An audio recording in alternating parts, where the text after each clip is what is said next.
So I remember, those were the memories that I have. You know what I'm saying? And I remember, seeing hard time them come home after the games, and the next day, whether it's at Phyllis Sweetley or, you at the swimming pool, they discussing, you're discussing what took place, And so that right there was something just for us to look forward to, being a part of. And then, of course, unfortunately, it was cut short. So we never got a chance to be a CC rated. I would have loved to be a CC rated. Because them my initials. So it would have been perfect.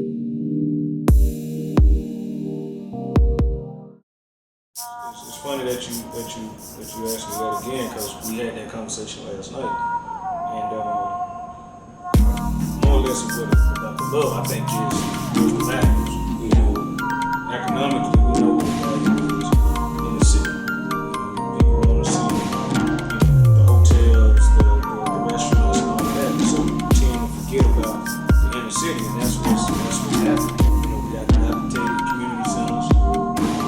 We got secondhand equipment, and so then there's really no emphasis on community sports like it once was. Now you got travel sports and AAU, and you got competitive this, competitive that. So you forget about the community side of it, which that's where you start. That's where you learn to play at. Right. That's where you learn to compete at.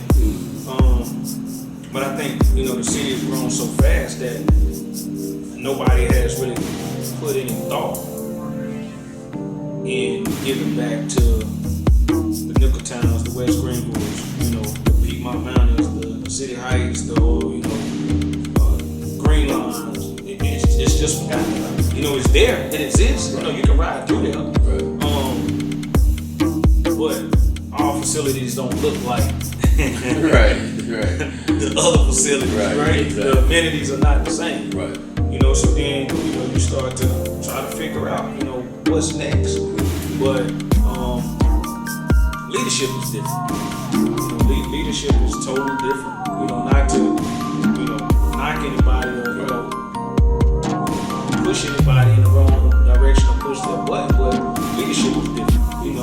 I said last night, for the sake of CC Raiders, you had somebody like Mr. Carter who was willing to take whatever hit,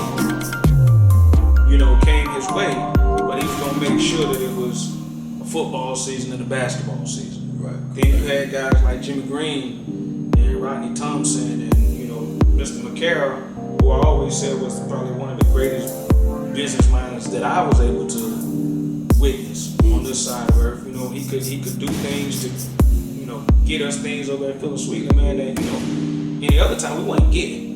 It just wasn't gonna happen. But we had guys that was willing to carry that torch and tote that mantle to give kids from our community an opportunity to play, and to do it in a manner where we were all successful, at some point. And it didn't have to be success in measure of winning. It was success in measure of commitment, the brotherhood, the competitive drive, the competitive spirit. Like I told you, you knew when you was around dogs. You know what I'm saying? For the better word terminology.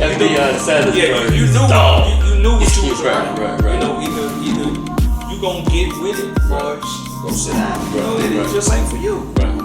You don't deserve to be on the court or on the field right now. Right. If it's in you gonna find out. Right. Oh yeah. And I have great friends, man, that I'm friends with that come from all parts of Greenville. And I love to compete against them. Mm-hmm. But wasn't nobody pushing me like the cats that I grew up with. And that's just the truth. I wasn't scared to go to nobody else's neighborhood and hoop. Right, you know what I'm saying? Let's go hoop, because I've been Right. hooping against John Lee for the last 7 days, and y'all didn't see me get my ass busted. Right. So what you think you finna do? Right. You know what I'm saying?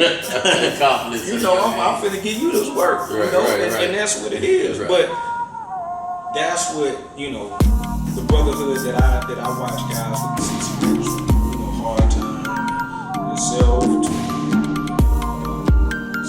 to L, to Tracy, to Scooter, to Warren, that getting down to Cleveland Park, seeing them practices, man, at a little dude, I'm 10, maybe 9, 10, 11, somewhere around there. You got to see dudes that were best friends at 2 o'clock. At 4 o'clock, they were knocking each other's head off. Right. And 6:30, 7 o'clock, you back on bikes coming up the hill, cracking jokes. Right. At Mr. Barry's store, Joe's store, whatever. It's like, damn, they friends. Right. But that was how you was built to be in between the lines. Exactly. Focus on what we're doing and, go from there. But back to your original question, man, I just think that leadership has to change and grow. I just think if you can put up a $20 million bridge, shit, they can put up a $150,000 steel building with some basketball courts. Frame it up. We know how to make less work. We don't need a $20 million facility. You got that right. Just put the resources back in the right direction. And but I think you got some individuals here that's willing to do it, but you got to get them back to the table, man. That's all. Okay, that's a good. Yeah, well, I just think that kids now, it's a sense of entitlement, right? Nobody really has been forced to really work. Now, don't get me wrong. There are kids that really put in that work and have dedication to the craft or to the sport, to the game, whatever they play, but they don't have that commitment of winning at all costs. My era of guys, we picked up on the era before us. So, I had to compete against the John Irvings, the Nick Griffins, the Murracos, the Boo Youngs, the Thomas Grays, the Eric Sullivans, the Golds, the Kareem. I got a chance to play against those guys, right? Young, but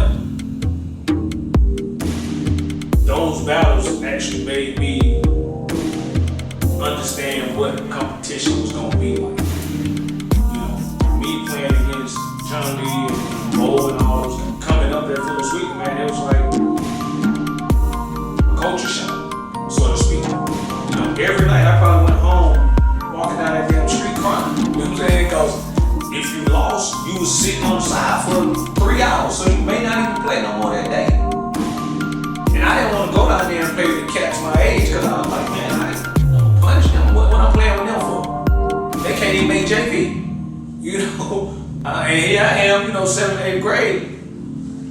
I'm that man, right? So why don't I want to compete with the cats that I feel like, okay, this is where I'm going to either get better or I'm going to tuck my tail and go high. And so, watching those early days of cats like Jimmy Green at Philadelphia with the baseball team, I remember, man, vividly. I was probably 11, 12 years old and I was playing with my cousin Kerry, Eric, and Shane and all of them, but they were 13, 14 years old. And I might have been 9 or 10. But Jimmy Green used to put us on big field.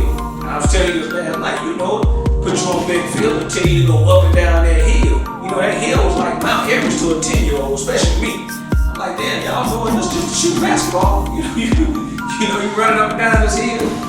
What am I running up and down this hill got to do with me playing basketball? You know what I'm saying? But you soon find out that hill is what's going to get you prepared for the fourth quarter. So when I got to jail, man, and the fourth quarter came, I was never dog tired. Because I still continued to run the hills. Then I got the opportunity to go to Cleveland State. When they put you in that stadium and say, okay, we're going to start from A to Z, and you got to run these steps. And that was the thing where everybody said, the bell ain't got on your back. Shit, I used to say, man, by the time I get to him, I'm on the back. I've been running this hill over in Benfield for the last 15 years, 20 years. So I'm not afraid of the work. So just seeing the influence that the CC Raiders, from the CC Raiders all the way up to, Jimmy Green with Phil Sweetley baseball program, basketball program. Then you had cats like Johnny Jones that was doing it citywide. So you had an opportunity to play here, there, to and fro.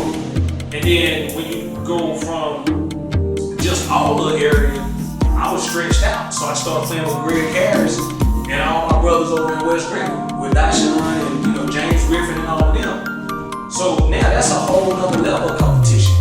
So if you know cats from West Greenwood talk. You know what I'm saying? And if you ain't ready to talk, you might as well get out the gym. Cause as soon as you hit the door, they gonna tell you ain't from the west side. What you doing over here hooping? Barry Bird, well, Bird could hoop, but Bird was gonna talk. You know what I'm saying? He's gonna talk that shit. You know what I'm saying? For the whole 2 hours you in the gym, Barry Bird talking to you. The only one from West Greenwood that never talked in my era was Booker. You know what I'm saying? He let his game speak. You know what I'm saying? But he had subtle ways of telling you that either you belonged or you didn't belong. But that was the West Greenwood style of play. When you get to Nickeltown, it was more or less show me. Mr. Gardner was lace the bootstraps up, I'm gonna hit you hard, and we're just gonna compete. So you got the best of both worlds. You know what I'm saying? You got the best of both worlds. But back to what we was discussing last night, man, I really don't think kids understand it. And it's partly our fault. Who's there to tell the history? Who's there to really tell the history of, think about it. If the schools were not rezoned, right? They were not rezoned. How many state championships would the guys from the CC Raiders really have that they could have collectively played together? You know what I'm saying? How many? We'll never know what we could imagine. With the talent that has come through, just those streets, from Glen Road to Rebecca Street to Beechwood to, and the list goes on and on. But to just imagine what could have been, could have been pretty special, man. Because that group, and the reason we're doing this, just a talented group of guys. Twan Davis was Mike Vick, man, in the 80s to me. The dude could do whatever you want to do with a football, right? Scooter, you might try to run around the corner with that dude, man. This dude, these were dudes that him and Hard, they were about that work. They either was gonna crack your hell in or gonna crack your rib. One way, something getting cracked out here on the field. So those are the things that I think the young kids in our community need, but guess what? They'll never get it because they don't have that place to go. We all met at Phil Sweet, right? That was our meeting. Me and you talked about it. You knew what you were doing in the summertime, dude. You were swimming at 12, get out that pool at 3, go on and cut through back in the middle school, get them crumbs, make that beeline over to Dunkin' Donuts, because they give the donuts away at 5 when they throwing them away. And you come back across the highway and hit up po folks, and then, be back at the pool by 4, go for the second round. That was the life of being us. But we knew at 5:30, 6 o'clock, whether you didn't swim all day or not, you got basketball practice or you got football practice. You know what I'm saying? You were going to compete. Either you had to get on your bike, ride down to Cleveland Park, or you had to meet out on Beckfield. That was it. I don't know many other fields that we had, or where to go. But I just think that the kids, man, they need just the information. The way that we give our kids the information about phone and all that, we need to give them the information about what sports looked like back in the 70s and 80s.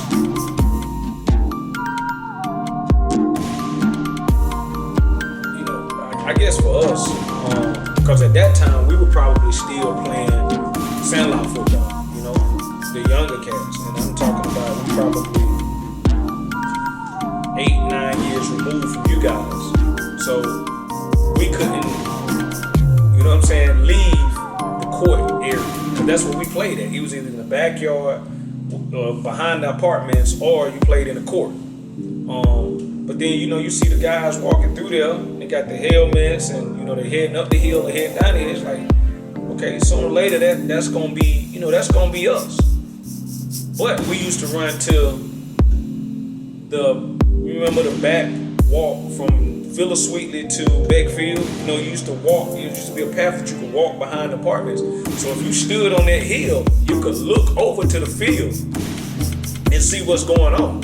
You know what I'm saying? And then if it was going to Cleveland Park, you had to cut through Nickeltown. But you remember when you got to Roosevelt, you could cut through a little pathway and then get on down to Cleveland Park, but you had to get by the Hart Stadium. So it was those days that, those were the things that I remember. And then I remember, basketball court, the gym that was downtown, Cleveland Park. Remember, it was the basketball, they had the gym there. So CC Raiders would practice right on the field and then sometimes go across the bridge to go play basketball. So I remember, those were the memories that I have. You know what I'm saying? And I remember, seeing all the time them come home after the games, and the next day, whether it's at Phil Sweetley or, you at the swimming pool, they discussing it. You're discussing what took place, And so that right there was something just for us to look forward to, being a part of. And then, of course, unfortunately, it was cut short, so we never got a chance to be a CC Raider. I would have loved to be a CC Raider because them my initials, so it would have been perfect, But just memory wise, man, I don't have one that outweighs the other. You know what I'm saying? All of them were memorable. All of them were great. I told you the other day, it's certain individuals that need their flowers while they're here, man, and Mr. Gardner one of them. There's certain individuals that need it. They have to have that key. Give them what they deserve. And I'm not saying that those came before didn't deserve it, but you can't overlook, the impact that guys like Charles Gardner had, or Rodney Thompson, or Jimmy Green, or John McCarroll. And Mr. McCarroll, he has John McCarroll way. That's a start. That's a start. You got to think. Early 80s, mid 80s, I can't even say 90s because the neighborhood had changed in the 90s. Everything that we knew coming up had completely changed. You actually had a spike where you didn't even know who your neighbor was. Let me just say that, right? But for all us that grew up in Fieldcrest, we continue to know each other. It was just certain things you were not gonna do in front of your friend's mom, right? All of us had dads, but that was a whole nother story. It was more or less your mom or your grandma. And if you got in trouble doing something down the street, they corrected you, right? Now you can't even say nothing to the little 12-year-old that think he LeBron James. As soon as you yell out there, get the ball up, his mama back behind you, don't talk to my baby like that. He's like, need to pass the ball, right? Stop being so selfish. So, those are the things that I think we have to get back to. And then, like we discussed, economically, I think it'll take care of itself. I think we got quality leaders within the city and the county.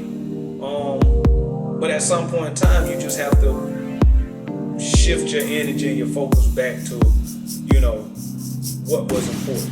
Because for a lot of us, including myself, the former CC Raiders, the other guys in the communities around Greenville, sports was the way out. I would like to believe that, academics gonna lead in the future.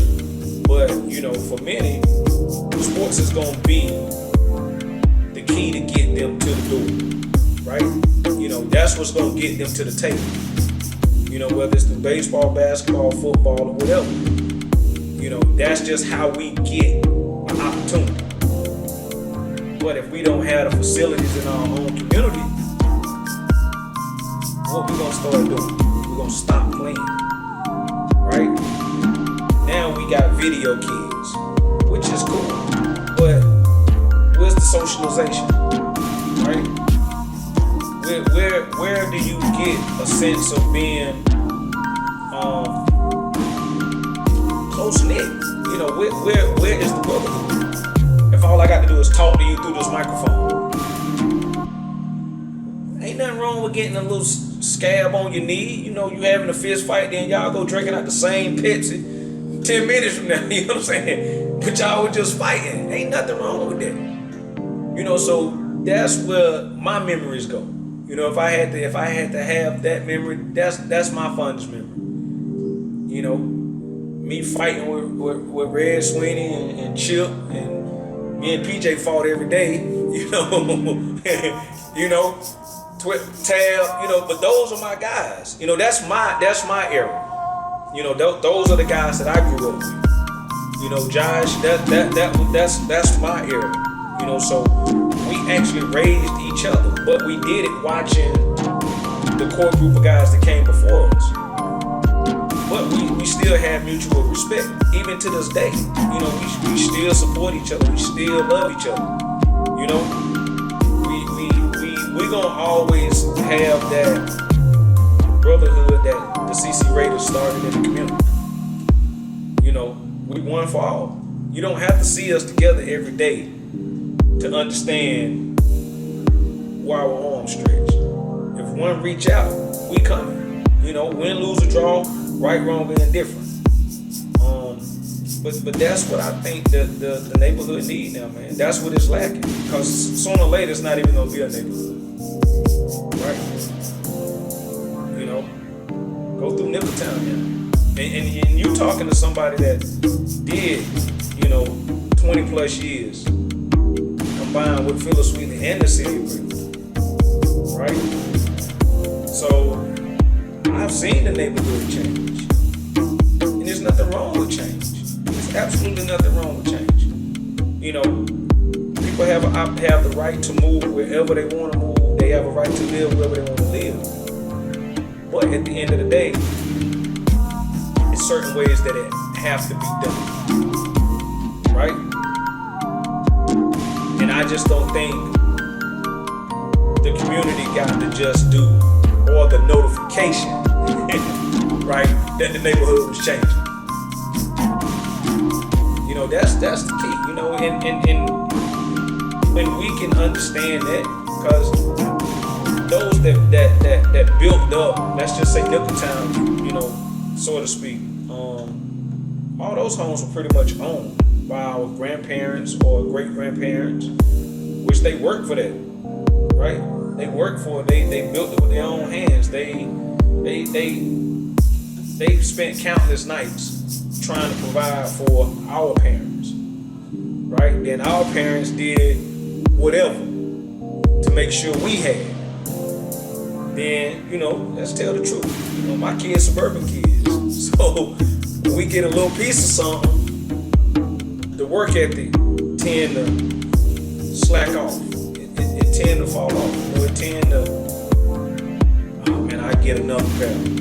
Oh, that broke, I get another one, right? So we didn't have we've lost that sense of ours. We work for this. We're gonna keep it by any means. And so you go to Nickeltown now, man. It's $300,000 homes over there, $400,000 homes over there. That on a big basis, bro. You know, and it is what it is. But at the end of the day, what's the plan of moving forward? You know, if you're gonna come in and you know, purchase what's ours, there should be some repercussion, or not even repercussion. I mean, there should be something that actually allows us to live a better life, or those in the community to live a better life as well. Because you know, a $400,000 home coming there, that means that $50,000 home finna do what? taxes finna be raised whether it's been renovated or not, right? And let's just be honest about where we at.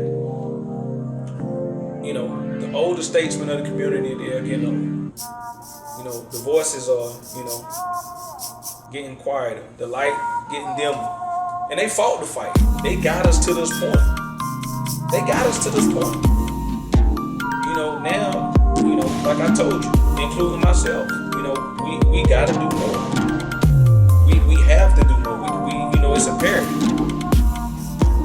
It's imperative. Like me and you talk, and I'm probably 7, 8, maybe 9 years of an age gap from you.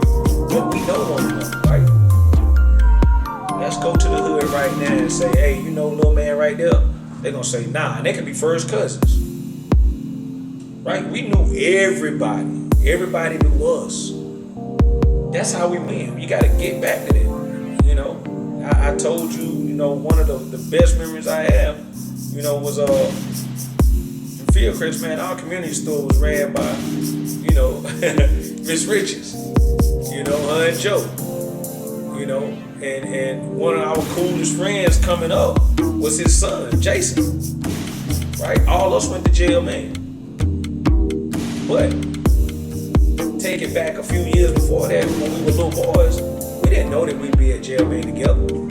But we would play football with Jason in the field behind the store because he was there in the summer times with his grandma and his pops, right? Then you get through doing that, we used to take notes. I'm a note baby. We was taking notes to Joe's store, and you didn't open up the note, you didn't look at the note, you just know that Miss Riches and Mig was gonna, give you what you needed, and you going back home, and then you might get lucky and get 50 cents from Mr. Buck or somebody, and but you gotta run back up there and get that brown bag, what I'm saying? Tie that knot on, don't even look at it, and you take it back down. So those are my memories. Those are the best memories of my life, and I would never change them, cause we didn't know we didn't have, right? We just didn't know. We didn't know that we did not have certain things. But, eventually you started to notice, we started to notice because the community changed. The violence changed, right? But certain things stayed the same. One of those things that stayed the same was the Cardinals down on that hill. Right? He could have easily, left the neighborhood. And I'm quite sure, I didn't have the privy that a lot of you cats had to sit down and have a conversation with him, but I knew that he was more influential behind the scenes just as well in the forefront because of cats like Hard Time, right? When he got the job with the city, the first thing he would say was, Mr. Gardner. And then, Glenn, Lil Glenn. Every conversation him and I had at the center, it was, I'm going to see Gardner. I'm going to see Gardner. And I'm like, yo, Gardner was pretty dope. You know what I'm saying? But for me, Jimmy Green was Gardner, right? Because they switched. You know what I'm saying? It passing the baton, right? Passing the baton. But who is that now? Right? Ask yourself. You got people that's really committed to doing good work, but they don't have the individuals behind them to do the work, or to push them, or to get them the resources to do the work. It's just a lot of things that we lacking in the community, man. And I think we'll get it back. I think we'll get it back sooner than later. But it probably won't be my generation.